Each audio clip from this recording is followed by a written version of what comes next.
Hello everyone, this is Prashant once again connected with you, and we are going to discuss about the same chapter 6 life processes. ये जो है ये video इस chapter का third part होगा। हम लोग दो पार्ट नहीं नहीं, एक मिनट। हम लोग इसका ये सेकंड पार्ट है। इसका पहला पार्ट डिस्कस कर चुके हैं इसके पहले वाले वीडियो में, और कल तक हम लोगों ने काफ़ी कुछ इसमें डिस्कस कर लिया है। आज हम इसमें कुछ आगे की चीज़ें जानेंगे। ये एक बार फिर से मैं बता दूं आपको कि ये वीडियो इस चैप्टर का सेकंड पार्ट है, और सेकंड पार्ट में हम लोग न्यूट्रिशन वगैरह की बातें करेंगे। जहाँ से कल छोड़ा था वहीं से शुरुआत करेंगे। तो आइए चलते हैं और देखते हैं कि कहाँ से हम लोगों ने ड्रॉप आउट किया था कल के लिए, है ना। हाँ जी, ये यहाँ से हम लोगों को शुरुआत करनी है। यह है हमारा न्यूट्रिशन इन ह्यूमन बीइंग, यानी कि मानवों में पोषण। मानवों में पोषण कैसे होता है इसकी बात हमें करनी है। न्यूट्रिशन इन ह्यूमन बीइंग्स की अगर बात करें, if will talk about the nutrition in human beings, then we can say that the human digestive system compress sorry compresses of alimentary canal alimentary canal and associated digestive glands। मतलब क्या है इन सारी चीज़ों का? मतलब सिर्फ इतना है कि हमारे ह्यूमन डाइजेस्टिव सिस्टम में एलिमेंट्री कैनाल से लेकर के जितनी सारी चीज़ें होती हैं उन सभी में धीरे धीरे फूड यानी भोजन का पहुंचना और भोजन का पचना, ठीक है, यानी भोजन का पाचन होना, ये इसके द्वारा ही ह्यूमन बीइंग अपनी बॉडी का भरण पोषण करते हैं। और यही पूरे पोषण की प्रक्रिया है। अब इस पूरे पोषण में, इस पूरे न्यूट्रिशन में हमारे कुछ बॉडी पार्ट्स सेवरल हैं, मतलब वो पार्टिसिपेट करते हैं। क्या, कौन सा बॉडी पार्ट कौन सा काम करता है और किस हिस्से का क्या काम है, जैसे यहाँ पर आप सामने लिखा वो देख रहे हैं। चलिए उसकी शुरुआत ही यहीं से कर देते हैं। वैसे आगे भी बहुत है, लेकिन शुरुआत हम मुंह से करते हैं। क्यों? क्योंकि जब भी हम अपने फूड का एक भी बाइट लेते हैं तो सबसे पहले वो डायरेक्ट आप इस इंटेस्टाइन में तो रखते नहीं है, या हमारे चेस्ट में कोई जिप लगी है और हमने जिप ओपन किया और सीधा अंदर स्टमक में डाल दिया फूड। ऐसा हम नहीं करते, क्योंकि हमारी बॉडी में जिप नहीं। भाई अब किसी की बॉडी में हो तो वो बात अलग है, because we are not robot. तो अगर हम रोबोट नहीं है तो हम लोग खाना मुंह से ही खाते हैं, और मुंह से अगर खाएंगे तो भाई साहब क्या होगा, मुंह का काम क्या होगा, intake of food, whole food, है ना। तो अब भोजन को अपने अंदर पूरा समाहित करना ये काम किसका होता है? तो ये काम होता है मुंह का। अच्छा भाई साहब, अब दांत भी होते हैं। अब दांतों का काम क्या होता है? तो दांतों के काम की अगर बात करें तो च्युइंग और ग्राइंडिंग ऑफ फूड, ये बात भी आप जानते हैं। चबाना या कुचलना या कुतरना, है ना, ये सब काम होता है दांतों का, काटना, है ना। अब हमारे पास एक टंग है।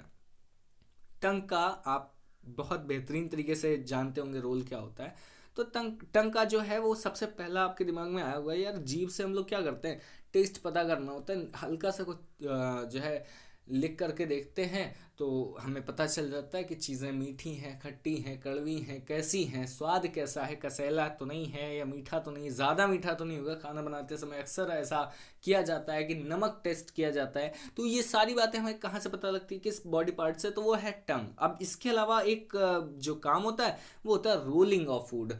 मुंह के अंदर भोजन को घुमाने का काम कौन करता है? टंग करती है। ठीक, साथ ही साथ और उसका क्या काम है? उसका और काम है टेस्टिंग ऑफ फूड। ठीक, अच्छा, इसके साथ ही अब हमारी बात आती है सलाइवरी ग्लैंड की। तो सलाइवरी ग्लैंड जो है उसका काम क्या है? तो सलाइवरी ग्लैंड, अच्छा एक मिनट, यहाँ पर एक सलाइवरी ग्लैंड के बारे में बात करने से पहले, जो टंग के तीन काम हैं उन तीनों कामों में दो तो हमने समझ लिए, लेकिन एक छूट गया गलती से। तो आइए ज़रा उसको भी देख लेंगे। यहाँ पर है सॉल्विंग और pushing down of the food, यानी कि जब हम भोजन को निगलते हैं तो पीछे धक्का देने का काम कौन करता है? भोजन को निगलने में हेल्प कौन करता है? तो कोई और नहीं करता भाई, हमारी टंग करती है, हमारी जीभ ही तो करती है ना। अच्छा, इसके साथ जब अब आते हैं हाँ, सलाइवरी ग्लैंड पर। तो सलाइवरी ग्लैंड का काम क्या है? तो सलाइवरी ग्लैंड का काम तो भाई साहब सलाइवा सेक्रेट करना है, ठीक है। लेकिन सलाइवा सेक्रेट होते ही सलाइवा के साथ साथ और क्या सेक्रेट होता है, और क्या होता है, म्यूकस बनता है, ठीक है। अच्छा, अब इससे होता क्या, इससे ये होता है जो स्टार्च होता है वो स्टार्च शुगर में पूरी तरीके से ब्रेक डाउन हो जाता है, ठीक है, सलाइवा की हेल्प से। अब सलाइवा की हेल्प से कैसे होगा? तो सलाइवा में पाया जाता है एक एंजाइम, ठीक है। अब वो एंजाइम होता है सलाइवरी एमाइलेज, ठीक है। अब उसकी हेल्प से जो हमारा स्टार्च है वो किस में कन्वर्ट हो रहा है? शुगर में, ठीक है। शुगर में कन्वर्ट होने के बाद, अच्छा एक बात और, भाई मान लिया हमने मुंह में एक बाइट रखा, हमारे मुंह का काम हो गया उस बाइट को ढकना, दांतों का काम हो गया उसको कुतलना, कुचरना, क्या बोलते हैं उसको, कुतरना, है ना, सॉरी, कुतरना। और फिर जीभ का काम हो गया उसका टेस्ट पता करना, रोल करना और उसको पुशिंग डाउन करना। सलाइवरी ग्लैंड का काम क्या हो गया कि उसकी लुगदी बनाना, उसका जो लुगदी बन जाए तो उस लुगदी का जो है स्टार्च, उसको सलाइवरी एमाइलेज के थ्रू या सलाइवा के थ्रू बेसिकली शुगर में, स्टार्च को शुगर में कन्वर्ट करना। अब आती है हमारे ऑसोफेगस की बात। ऑसोफेगस में क्या होता है? Taking food from mouth to stomach, ये हमारे मुंह के पिछले हिस्से से जुड़ी होती है और कहाँ तक जाती है, यहाँ देखिए लिखा हुआ है टू स्टमक, ठीक है। By peri peristaltic movement. Peristaltic movement मतलब है स्लिपिंग मूवमेंट, ऐसा करके आप समझ सकते हैं, ठीक है। अच्छा, ये आपने समझा कि फूड पाइप का काम, ये ओसोफेगस फूड पाइप ही होता है, ठीक है। अब वहां फूड पाइप का एक सिरा मुंह के पीछे से जुड़ा है और दूसरा सिरा हमारे स्टमक से जुड़ा है। स्टमक का काम क्या है? स्टमक में गैस्ट्रिक ग्लैंड पाई जाती हैं जो कि क्या सेक्रेट करती हैं? Gastric juice. अब गैस्ट्रिक जूस का काम क्या होता है? तो गैस्ट्रिक जूस का काम होता है, अब गैस्ट्रिक जूस जो है यहाँ पर आप देख रहे हैं उसमें कुछ चीज़ें हैं, पेप्सिन है, HCl और म्यूकस वगैरह, है ना। तो पेप्सिन क्या होता है? तो पेप्सिन इज एन एंजाइम, ठीक है। Pepsin is an enzyme that breaks down the protein, जो कि प्रोटीन को तोड़ता है, हमारे फूड में जो प्रोटीन होता है उसको ब्रेक डाउन करता है। HCl होता है, HCl makes medium acidic. HCl क्या करता है? उसको एसिडिक बनाता है, क्षारीय बनाता है, सॉरी अम्लीय बनाता है। और म्यूकस, म्यूकस का काम क्या होता है? तो म्यूकस का काम आप जानते ही हैं, protects inner lining of stomach, ठीक है। आगे की बात करते हैं। अब फूड जब हमारे स्टमक से आगे बढ़ता है ना, तो हमारे किस पार्ट में आता है? जो पहले पाया जाता है वो स्मॉल इंटेस्टाइन, ठीक। अब स्मॉल इंटेस्टाइन के यहाँ कुछ जो है 3 काम दिए हैं, उनके बारे में समझते हैं। तो स्मॉल इंटेस्टाइन का जो काम है वो यहाँ कुछ इस तरीके से देखते हैं, अभी और भी काम है इसका। इसमें सबसे पहले क्या होता है? तो इसमें यहाँ देखिए क्या लिखा है, कौन सा एंजाइम? इंटेस्टाइनल एंजाइम होता है। इंटेस्टाइनल एंजाइम में भी 3 चीज़ें होती हैं, या बेसिकली उसके 3 काम होते हैं। पहला काम तो यही होता है कि कार्बोहाइड्रेट जो है उसको ग्लूकोज में कन्वर्ट करना। दूसरा काम ये जो है कि उसका जो फैट है फूड का, उस फैट को ब्रेक डाउन करना किस में? फैटी एसिड और ग्लिसरॉल में। और तीसरा काम जो है ना, वो तीसरा काम क्या है? प्रोटीन जो बना, भाई ऊपर प्रोटीन बना था, उस प्रोटीन को अमीनो एसिड्स में कन्वर्ट करना, ठीक है। अमीनो एसिड आपने देखा होगा यहाँ पर बना हुआ है, देखिए अमीनो एसिड कहाँ बना है, ठीक। अमीनो एसिड प्रोटीन, भाई सॉरी, अमीनो एसिड का तो बनना यहाँ से होता है, लेकिन प्रोटीन कहाँ बना हुआ है? तो प्रोटीन यहाँ से बना हुआ है, ठीक है। पेप्सिन की हेल्प से एंजाइम, पेप्सिन होता है एक, है ना, पेप्सिन नाम का जो एंजाइम है वो क्या करता है, हमारे फूड में जो प्रोटीन है ना उसको अलग कर देता है। अब उसको अलग करने के बाद वो जब हमारे स्मॉल इंटेस्टाइन में पहुंचता है तो यहाँ इंटेस्टाइनल एंजाइम जो होता है वो प्रोटीन को भी अमीनो एसिड में कन्वर्ट कर देता है। अब उसके बाद क्या करता है, हमारे स्मॉल इंटेस्टाइन में कुछ विलीज पाई जाती हैं, है न? कुछ नलिकाएं पाई जाती हैं। वहाँ नलिकाएं क्या है? वो एक संरचना प्रकार, नलिका प्रकार की एक संरचना होती है। अब उन संरचनाओं का काम क्या होता है? उसका काम है helps in absorption of food into the blood. जो एनर्जी या ग्लूकोज है ना, ये इनको क्या करता है, विली एब्जॉर्व करने का काम करता है। ठीक, और अगर हम इसको इलेक्ट्रॉनिक माइक्रोस्कोप से जूम करके देखेंगे तो हमें दिखेगा कि ये जो बिल्कुल छोटे छोटे आपके शरीर पर जो छोटे छोटे एक मिनट ज़रा, जो पतली सी उंगली के तरीके की एक स्ट्रक्चर पाई जाती है ना, बेसिकली आप ये समझिए हमारे इस स्मॉल इंटेस्टाइन पर, उसी को हम विली कहते हैं। ठीक है, अगर आपने ना पढ़ा हो विली क्या होता है विली, तो हम आपको बता दें कि ये फिंगर लाइक प्रोजेक्शन होता है, नथिंग एल्स। सो अब नेक्स्ट, स्मॉल इंटेस्टाइन का जो तीसरा काम है वो है रिसीव्स सेक्रेशन फ्रॉम, कहाँ कहाँ से, तो देखो लीवर का काम है बाइल जूस बनाना, और बाइल जूस क्या करता है, इमल्सिफिकेशन करता है। बाइल जूस क्या करता है, इमल्सिफिकेशन करता है। ठीक है, अब इमल्सिफिकेशन में क्या होता है कि लार्ज फैट जो है ग्लूकोज का एक टाइप होता है, वो स्मॉल फैट ऑफ ग्लूकोज में कन्वर्ट हो जाता है। ठीक है, समझ में आ रही। अब यहाँ एक छोटी सी बात और है कि इमल्सिफिकेशन आपको समझना है।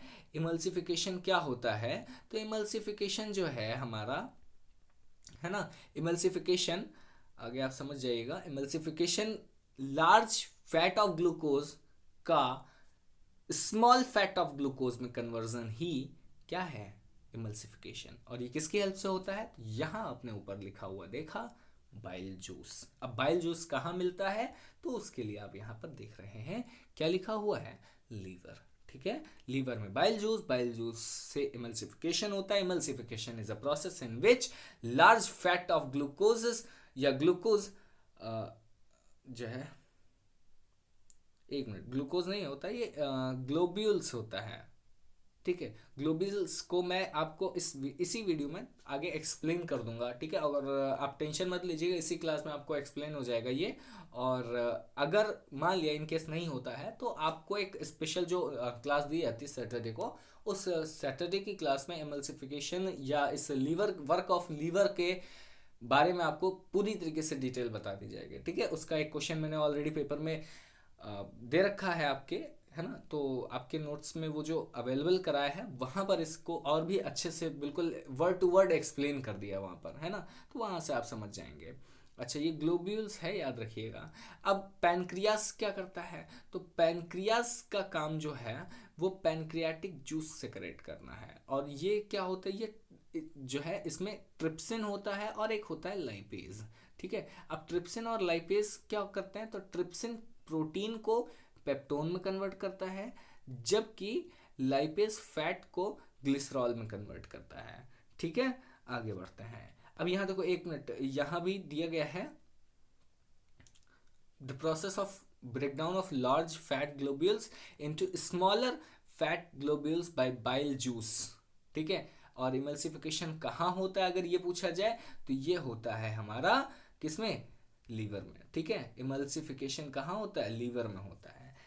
ठीक, बड़े ग्लोब्यूल्स का, बड़े फैट ग्लोब्यूल्स का जो है स्मॉल फैटी ग्लोब्यूल्स में conversion with the presence of bile juice या with the help of bile juice in the liver is known as emulsification।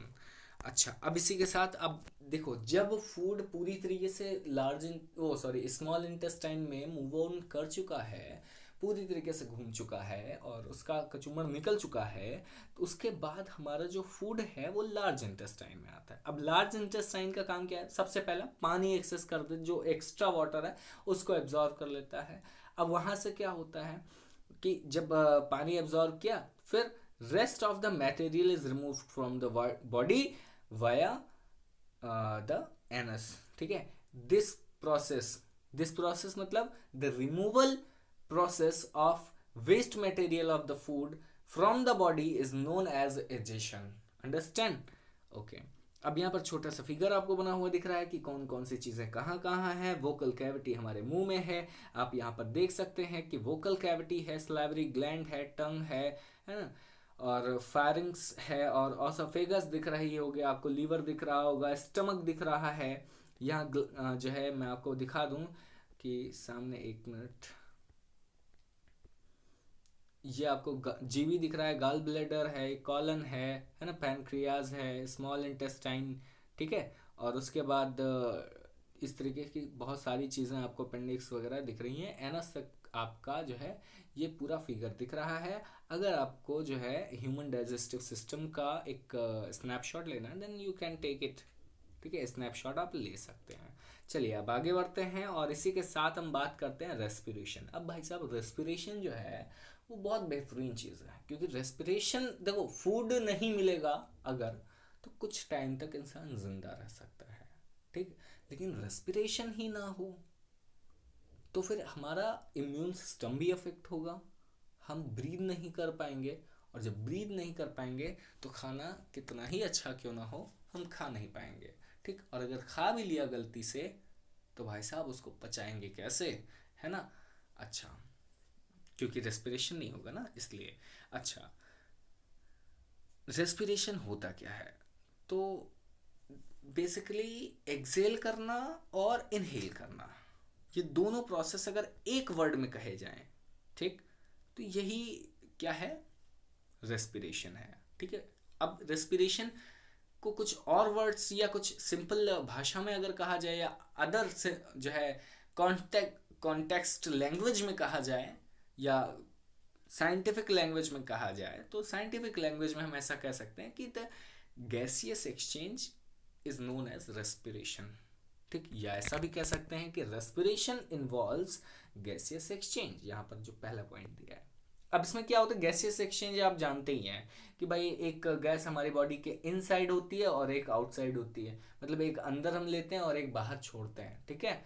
अच्छा, ये तो पहला हो गया, लेकिन दूसरा क्या है, break down of simple food in order to release energy inside the cell cellular respiration, it is known as cellular respiration, ठीक है, ये सेल्यूलर रेस्पिरेशन है।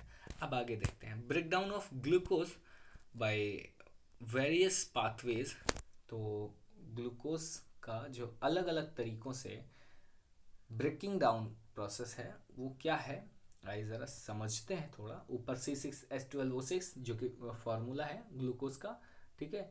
साइटोप्लाज्म में कैसे होता है, क्या होता है, आइए ज़रा देखते हैं। पायरुविक एसिड और एनर्जी की हेल्प से पहला तरीका, जो ऑक्सीजन के एब्सेंस में ग्लूकोज कन्वर्ट हो रहा है एथेनॉल में, CO2 में और एनर्जी में, ठीक है।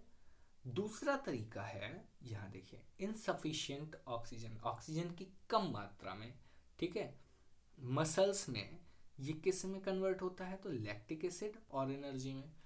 और यदि हमारे पास पूरी भरपूर मात्रा में ऑक्सीजन है, जैसे कि माइटोकॉन्ड्रिया में होती है, वैसा है, तो ग्लूकोज कन्वर्ट हो जाता है CO2 वाटर के साथ और एनर्जी के साथ, ठीक है। अब ज़रा हम आगे समझते हैं।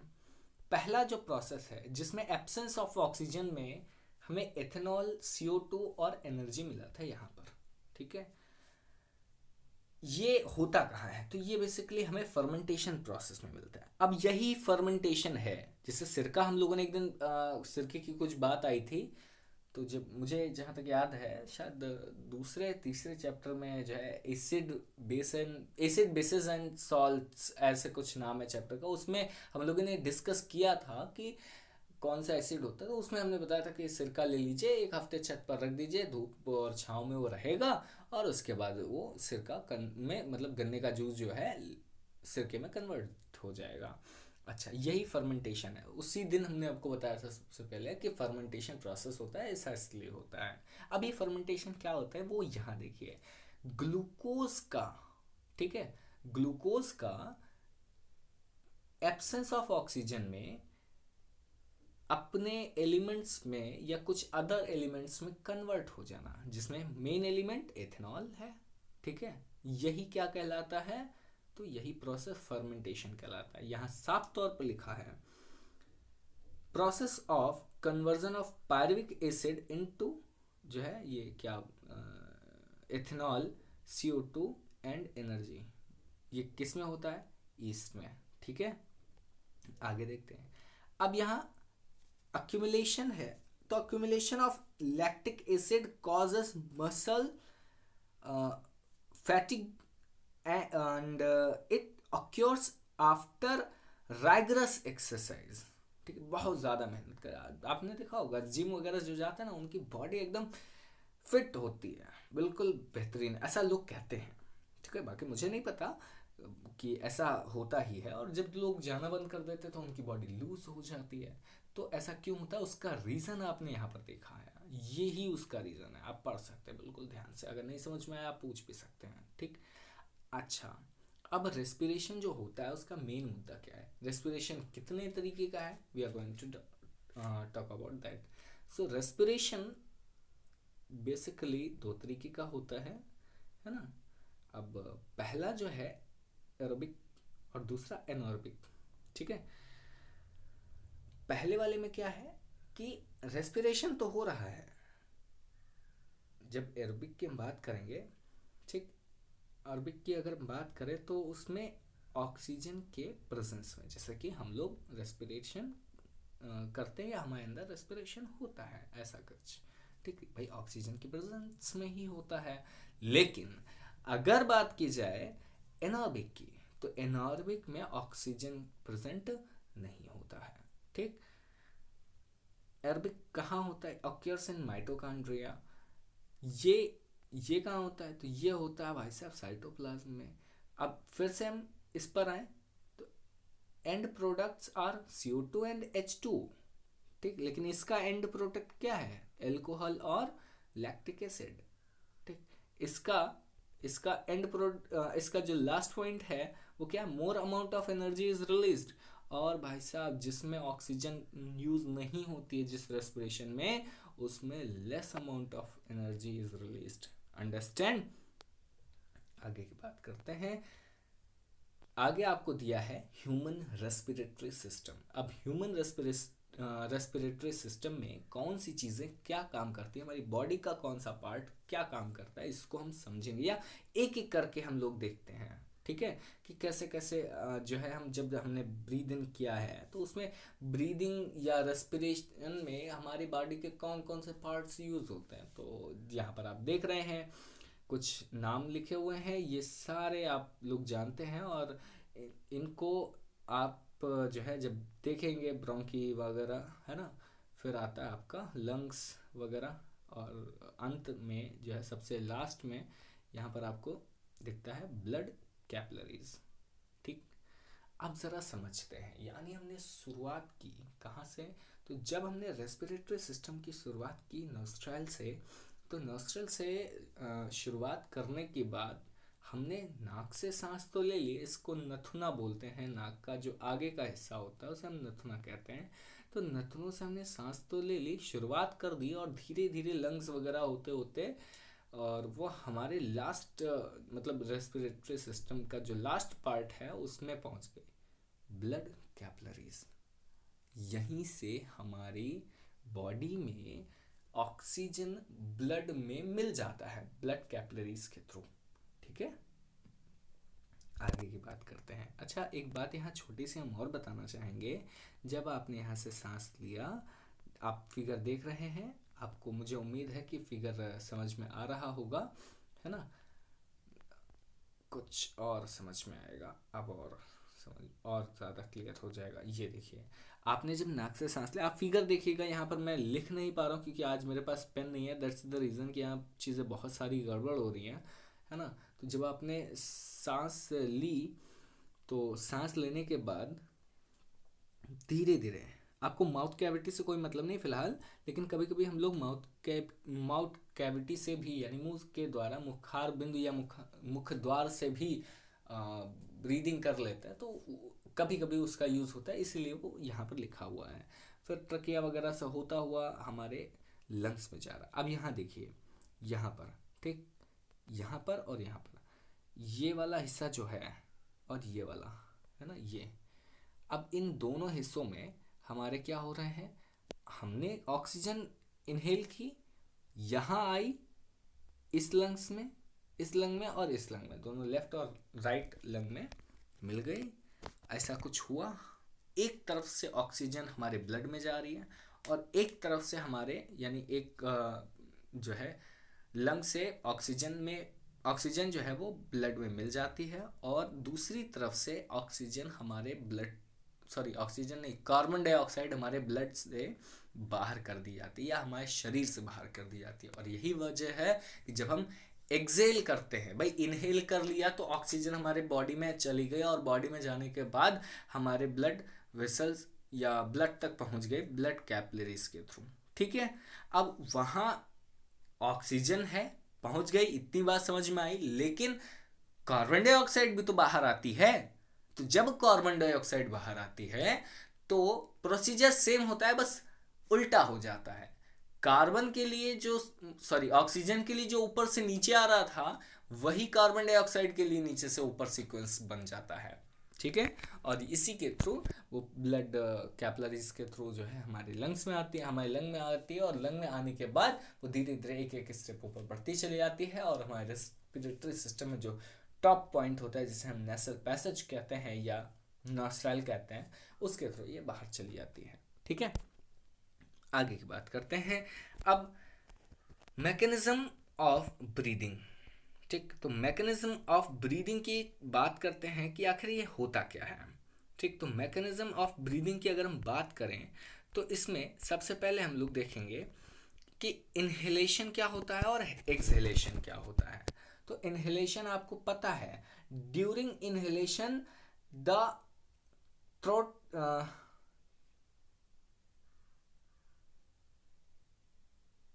कैविटी, चेस्ट कैविटी जिसको कहते हैं, एक्सपेंड, मतलब जो हमारा वक्षस्थल है पूरी तरीके से, जो हमारा पिंजरा है ना, वो चेस्ट हड्डियों से बना हुआ पिंजरा आपको दिखाई देगा, ऐसा कुछ ये इस तरीके की हड्डियां बनी हुई होंगी। ठीक है, ऐसे करके पीछे से, है ना, ऐसे तो नहीं होती लेकिन हाँ होती हैं, ऐसे होती है। ठीक, ये एक्सपेंड होती है, लेकिन एक्सहेलेशन में ये कंप्रेस हो जाती है।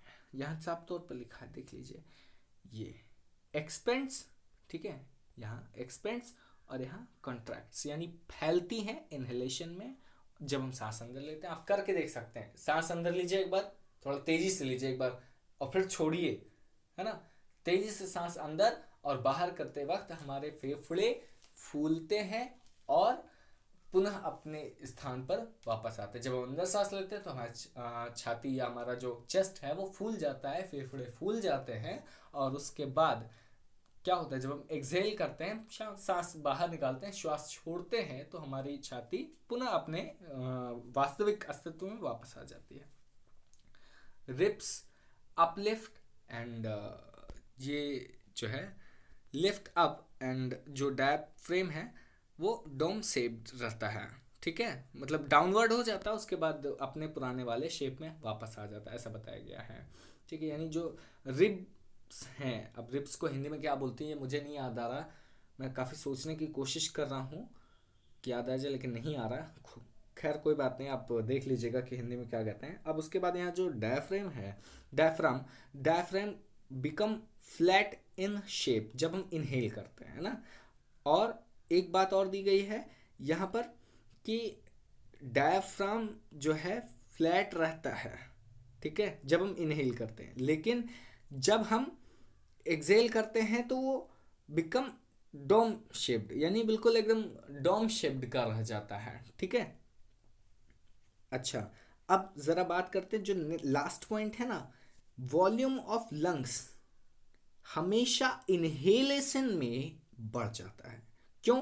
क्योंकि air enters in the lung या एयर एंटर्स द लंग, लेकिन जब हम एक्सहेल करते हैं तो सांस बाहर जाती है और गैस बाहर जाती है, तो वॉल्यूम कम हो जाता है।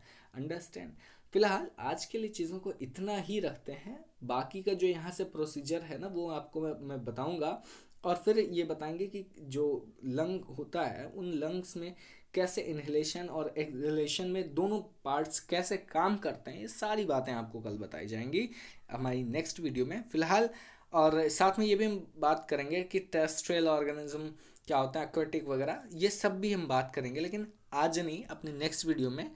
तो मिलते हैं आपसे हम कल, और फिर इसके बारे में आगे की चर्चा होती है। Thank you so much for watching.